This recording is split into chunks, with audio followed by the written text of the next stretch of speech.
Bonjour, j'espère que vous allez bien. Aujourd'hui, on va voir un exemple pratique de l'utilisation d'une temporisation non bloquante. L'objectif du tuto sera de surveiller l'état de deux défauts du courant. En même temps, on va utiliser deux temporisations indépendantes. On va utiliser une temporisation de 100 millisecondes et une autre temporisation de 5 secondes. Donc on va utiliser deux LED qui sont branchés dans les pins 52 et 53. Je vous invite de consulter la vidéo précédente pour plus de détails. Concernant l'état des LED, donc on va utiliser deux variables ou bien un tableau de deux éléments pour l'état des LED. Donc l'objectif sera d'inverser l'état de la LED. Donc pour la première LED, on va l'inverser toutes les 100 millisecondes. Pour la deuxième LED, on va l'inverser toutes les 5 secondes. Cette valeur-là, c'est une valeur en microsecondes. C'est-à-dire, on a ici 100 000 microsecondes, donc ça fait 0,1 seconde. Dans la partie setup, on va désactiver les temporisations par défaut. Dans la boucle principale, on va activer la temporisation 1, donc le premier élément et le deuxième élément du tableau, c'est-à-dire on va activer la première temporisation, ensuite la deuxième temporisation. Donc là, qu'on voit ici, pour chaque débordement de notre temporisation, on va inverser l'état de la LED. On va faire la même chose pour la deuxième LED. Donc la deuxième LED, on va utiliser l'élément 1 du tableau. Ensuite ici, on va commander la deuxième LED. Et pour chaque débordement, chaque expiration de deuxième temporisation, on va inverser l'état de la LED. En même temps ici, là qu'on voit ici, on va utiliser l'entrée analogique le A0 qui va simuler un capteur du courant, le I1. Et le pin analogique le A0 pour un autre capteur du courant qui s'appelle le I2. Ensuite, on va définir un seuil qui définit la valeur maximale du courant. Ici, on va mettre un seuil de 500. C'est-à-dire, dès que le courant dépasse le 500, on va générer un défaut. Donc là, qu'on voit ici le défaut 1, c'est-à-dire dès que le courant, le I1, soit supérieur à Imax, dans ce cas-là, le défaut égale le 1 logique. Lorsqu'I1 est inférieur ou égal à Imax, donc le défaut égale le 0 logique. On va faire la même chose pour le deuxième défaut. Du coup, on va obtenir deux défauts. Ensuite, on va afficher l'état des défauts dans le pin analogique le I1 et le I2. La LED rouge, elle clignote plus vite. Autrement dit, ici, on a une temporisation de 100 millisecondes. Donc, il clignote avec une fréquence de 200 millisecondes. Donc là, ici, c'est la LED verte. La LED verte, elle a une fréquence de 10 secondes.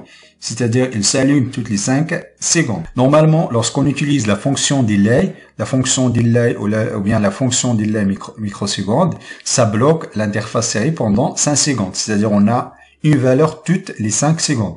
En revanche, lorsqu'on utilise la nouvelle fonction, donc le blocage du programme principal qu'on voit ici, la boucle principale, il s'exécute tout le temps.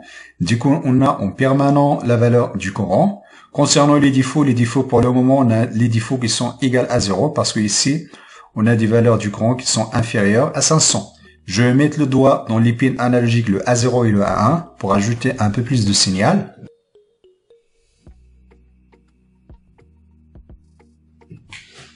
Là qu'on voit ici, c'est l'état des défauts. Dès que j'ai un courant qui dépasse le 500, du coup, j'ai un défaut. Ce qu'on peut faire, on peut mémoriser l'état des défauts, c'est-à-dire dès l'apparition des défauts, j'aimerais bien mettre le défaut égal à 1. Dans ce cas-là, ce qu'on va faire, voilà qu'on voit ici, donc on a les deux défauts qui sont égales à 0 logique. Donc ça, c'est notre courant. Donc là, je vais mettre le doigt sur la carte pour augmenter le seuil. Donc normalement ici, on a un seuil égal à 600. Donc là, 600. Normalement, dès que l'on dépasse le 600, on va générer un défaut. Ensuite, on va mémoriser ce défaut-là.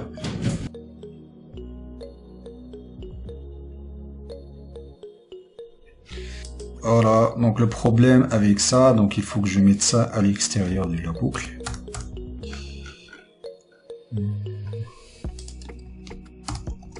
Voilà. Donc là, on a les défauts qui sont égales le 1 logique. Donc les deux défauts. Donc on a un défaut, on a un déclenchement de défaut 1 et défaut 2. Et le défaut 1 et le défaut 2 restent égal le 1 logique. Donc là, on va réinitialiser la carte. Voilà, on va réinitialiser aussi le défaut. Donc on va faire la même chose. Voilà, donc là, on a le déclenchement des deux défauts. Donc là, pour effacer les défauts, il suffit de réinitialiser la carte.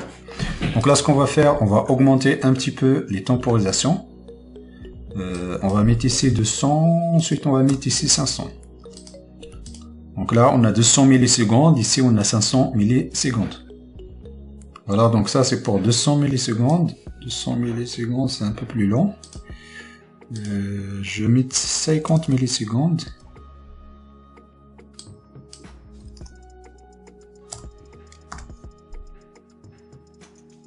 Voilà, ensuite ici je mets 100 millisecondes. Voilà. Donc là, on a une temporisation de 50 millisecondes. Si là, on a une temporisation de 100 millisecondes. Donc là, je vais toucher les pins analogiques, le A0 et le A1, pour la génération du défaut.